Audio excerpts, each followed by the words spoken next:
30 तिथियों। हिंदू पंचांग की तिथियों को 2 भागों में बांटा गया है, शुक्ल और कृष्ण पक्ष। प्रत्येक में कुल 15 तिथि हैं। सामूहिक रूप से कैलेंडर में कुल 30 तिथियां हैं। अमावस्या और पूर्णिमा को छोड़कर सभी तिथियां महीने में 2 बार आती हैं। आइए जानते हैं तिथियों के बारे में। प्रथम, प्रतिपदा। सभी प्रकार के शुभ और धार्मिक अनुष्ठानों के लिए ये सबसे उपयुक्त तिथि है। इस तिथि के अधिपति देवता अग्नि हैं। द्वितीया, विद्या। स्थायी इमारत और मकान जैसे अन्य चीजों की नींव रखने के लिए यह उत्तम तिथि है। इस तिथि पर ब्रह्मदेव का आधिपत्य है। तृतीया, तीज। बाल कटाने, नाखून काटने और मुंडन करवाने के लिए यह अच्छी तिथि मानी जाती है। इस पर देवी गौरी का अधिकार है।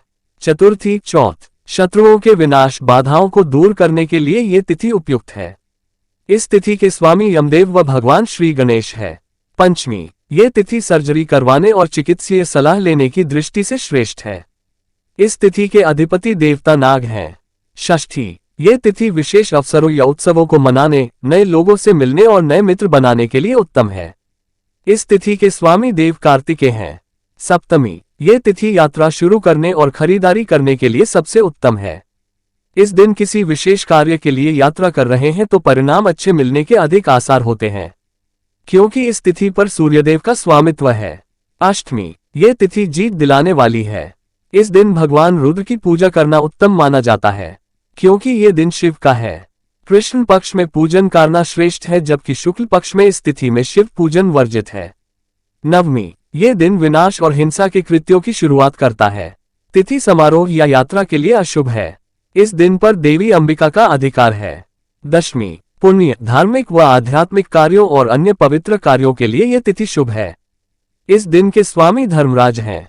एकादशी। हिंदू धर्म और जैन धर्म में विशेष धार्मिक महत्व के साथ सबसे शुभ दिनों में से एक है, जो आमतौर पर उपवास और भगवान की भक्ति कर मनाया जाता है, क्योंकि इस तिथि पर देवों के देव महादेव का आधिपत्य है।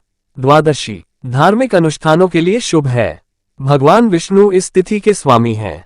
त्रयोदशी। मित्रता करने, कामुक सुख की प्राप्ति और उत्सव मनाने के लिए यह तिथि उत्तम है।